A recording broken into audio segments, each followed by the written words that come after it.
back to the farm. So last episode we got a major milestone done. We have power generation, and it feels like it's pretty good power generation at that. We've got 2 water wheels and 2 windmills. The windmills coated in hemp fabric, so they go a lot faster. Oh my god. We also connected everything up with immersive engineering wiring, and we had a little power bank where we store all the power as we're not using it. And that's great because it means our renewable sources of energy means so much more. We can store the energy for when we need it in bursts, because right now, nothing requires ongoing power. It's all just temporary. Now, I've had a look into what kind of farms we want, and I think we want to go down the forestry route. We want to use those big multi-block farms that we used in Feed the World, because the industrial foregoing machines, while they're great, they require a different kind of power than we use, really. So we're going to go back to the old favorite, because that we can use conveyor belts with, and that should be pretty exciting. So I'm going to go downstairs, and I'm going to show you something new that we've worked out with wires that's going to neaten up the whole farm. Right, so the day starts with, let me just deposit some stuff in the fridge. We've got some extra foods. Now, I'm not worried too much about what we put in the fridge, because honestly, everything can be stored here. We're going to keep the celery soup, just in case we get hungry. And that's that. Right, so what do I have to show you? Well, it involves cobblestone bricks and connectors. I'm going to show you how to make feed-through insulators. Basically, this is a way, because last time we had big holes in the wall where we wanted the cables to come through. Well, we don't need that. So what we're going to do is I'm going to put down the cobblestone, and then if we put a connector on either side. Now you have to do this before the wires are connected, otherwise it doesn't work. And then we get our engineer's hammer and hit one side. Now look closely, you'll see it changes color, it gets a bit brighter. So what this should have done is creating a feed-through insulator. Using this block, the wire passes through it. It's like putting a drill into a block and feeding a wire through. We'll dig it up, and that's how it works. Let's go and put this into action. So it's these 2 water mills that I want to use. Basically, we need to put the block down inside first so we can see where we're going. So we put down the cobblestone, put an LV wire connector on this side. Wait, this is not the right cobblestone, is it? Arrayed bricks, small bricks. Well, whoops. Doesn't look too different. And actually, the different look helps us find the other side quite well. Yeah, it's a bit of a blessing in disguise there. So put this one here. Put a wire connector there. And a wire connector here. Now we can hit the thing with a hammer. Bam. It makes that connection there. The feed through. And we can start hooking up the LV wire coil. And connect it to the relay. And we'll do the same thing over here. Connect up the LV cable there. We have to go inside and connect to the other side too. And now that should be extra power generation. So we'll just fill in these holes as well. It's not quite the right bricks, but I think it's fine, This is a very hidden part of the farm that people aren't really going to see. Now, I've also made a few changes with the capacitors, as you can see.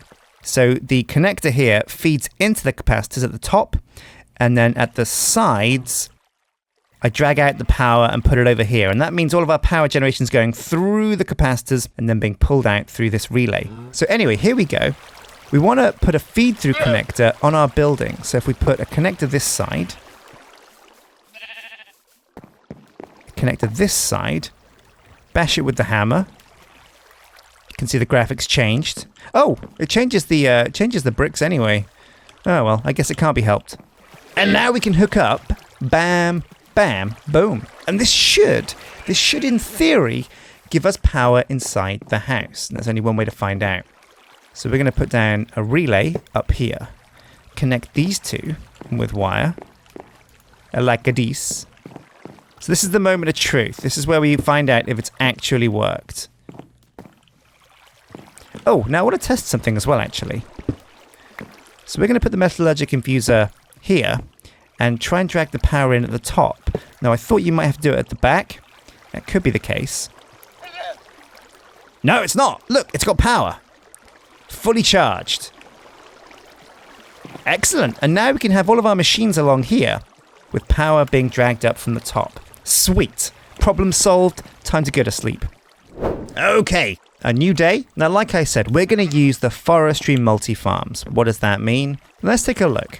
Let's got beekeeping, core, genetics, arboriculture, farming, and mail. Mail could be quite cool, but we're not going to mess with that just yet. Let's take a look at farming. So here we go. We want a multi-farm. A farm block is the main structural block of the farm. So you want to put all these blocks together to make one big multi-block. Well, that's no surprise. We're going to need, let's see, copper, electron tubes, and bricks. Does it have to be bricks? All other blocks in the structure are interchangeable with any of the other component blocks, though. So I think we can use stone brick, which is what we're probably going to use because they're a bit easier to get hold of than brick. What is tough to get hold of, though, is an electron tube. We'll need valves, so we need gears. We need a gearbox, so again, we need gears. A hatch, so we'll need gears. And we might need a farm control, so we'll need a redstone and a golden electron tube. But what's an electron tube and how do I get one? Well, in the core of it, it shows you the basic machines that we need. So we're going to want a Thermionic Fabricator is used to craft electron tubes and stained glass. Oh, so how do we make a Thermionic Fabricator? Well, we'll need gold bars. We found some gold. That's fine. Some glass. Well, we found some glass. And a chest's easy enough. But the sturdy casing, that's a different thing. Sturdy casing, man, this is a bit complicated. Casings are made in a Carpenter. Casings are crafting components that are used in the construction of nearly every machine. No, wait, it's not. I could literally just put bronze ingots in a circle to make the sturdy casing.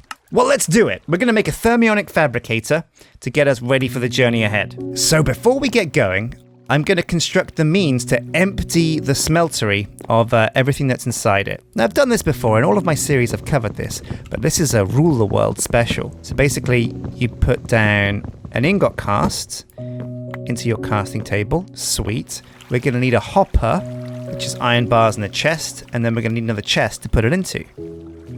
So the hopper goes down here. There we go. That looks perfect. Plug the gaps we made. And now, when we pour out an iron ingot, it'll get sucked out with the hopper and go into the chest. Simple. So simple. But there's an issue now. How do we make the faucet automatically pour out? Well, you use something called a Redstone Clock. It keeps providing a redstone signal over and over. Pretty simple to make. Nether quartz, redstone torch, and iron ingots makes one from cyclic. Or extra utilities, we just need stone, redstone, and a redstone torch. Well, I think I know which one I want to use there. Let's get some stone, some redstone, and a redstone torch. This one looks a little bit cooler as well. Boom! So we can make one there. We can make a load more, but we don't need to, so let's not bother. Now, if you put the redstone clock above this thing... Hey presto, we have an automatic smelting machine. Okay, so let's start the clock. We put the clock on there. Now we put a lever. So we have gold. We have 1 block and 7 ingots. Excellent, excellent, excellent, excellent. And gold takes a long time to cool, but that's fine. So what do we want to make? We wanted to make a Thermionic Fabricator. Golden ingots, the sturdy casings, some glass, any old glass will do, and a chest. Boom! A Thermionic Fabricator. So let's plug this baby in. Whoa, that sucked up all the light, didn't it? Okay, moment of truth. It's not getting power. Wait, no it is. It's getting 3,840 RF. Okay, great. But how does the Thermionic Fabricator work? There's a big question. Glass or sand in the left. Okay, we can do that.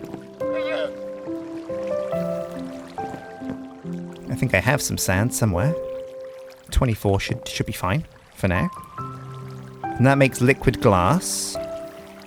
And then we want the recipe in the middle. So let's make some electron tubes. So we put the bronze there like that, the redstone either side. Missing liquid resources. Oh wait, what's this? So it's slowly going up. It's got power, and I guess this bar spins up to the heat level, and at this level here, it starts creating liquid glass. It's a shame that it has to wait for the recipe for it to start, though. Let's put in another one to keep the spin up. Oh no, we can just put this in here, and it should draw from this to keep making them. Okay, so we're at... Oh, whoa! That was quick. And now as we make another 4, it sucks from these and makes the next one. But if we take the recipe out, the heat goes down. Well, that's a bit of a weird one. Okay, well we've got 12 bronze electron tubes. Let's just use all of the materials we can to make some more tubes. Boom, 10 electron tube. 4 of those. Man, we're also going to need circuit boards. So a circuit board will tell the farm what kind of crop to make. So we'll need gold and redstone, and the circuit boards are made in a tool called the Carpenter. Right, so we do need a Carpenter after all. So the Carpenter is some more bronze, another casing, and some quite clear glass. Doesn't have to be very, just relatively clear. It's cool with me. Bam, a Carpenter. So what does a Carpenter need? Moment of truth. We'll put it down and find out. So it has no RF. We can fix that one. Kaboom. But it also needs biomass. Okay. So it needs either honey, seed oil, turpentine, olive oil, water, or honey. So I think the recipe that you want requires a different type of liquid. We also want a soldering iron. Ho ho ho. So we're getting power. Just want water now. Can I has bucket? So I can use the sink. This isn't exactly ideal. Maybe we can pipe out of the sink. Does that work? Yeah, okay, so we've got water in there now. Here we go. So I put the iron on top and the bronze on the bottom. There it is. Aha, okay. Excellent. So I can put one there, 3 iron ingots, and this should make... There we go. It's making the soldering iron. And bam, we have it. Okay, so everything is taking shape. We have a soldering iron. We can make circuit boards in the Thermionic, in the Carpenter. So what do we need? Now we've got all the ways to make the materials.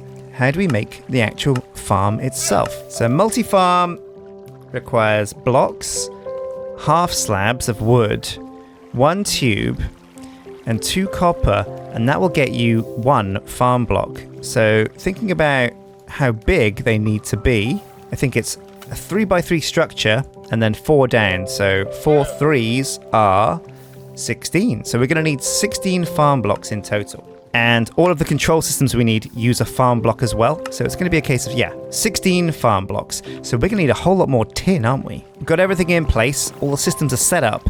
We just need to gather a few things. That's our goal. Let's go find some copper and then grab some tin as well.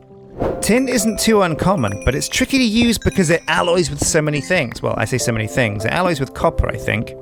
Oh, that's what I like to see. Nice, big, thick, rich copper veins. Okay, deposit some of my junk. In it goes. The slate, limestone, and cobble. And let's just get the ores into the smeltery. Now we're going to trash this lead, I'm afraid. Rip in peace. Leaderino. You died like you lived. You died. So we're going to get the copper out of here first. Fill this bad boy up. The clock is ticking, so to speak. And we'll drain the blocks. Next up, once we've done the copper, I'll smelt up the tin. And I'll see you folks when it's done, because that's going to take a little bit of time. But I feel like next episode, definitely, with the Carpenter and Thermionic Fabricator fully operational, we can get the farm blocks we need to start making the carpentry multi-farm. Now, carpentry multi-farms require a few other things. They don't just need power. They sometimes need water. They'll need seeds, depending on what kind of farm you use. But they're also going to need fertilizer. And we need to think of a good way to get fertilizer to our forestry farm. But until next time, guys, I've been Sjin. Thank you for watching. See you next time. Take care.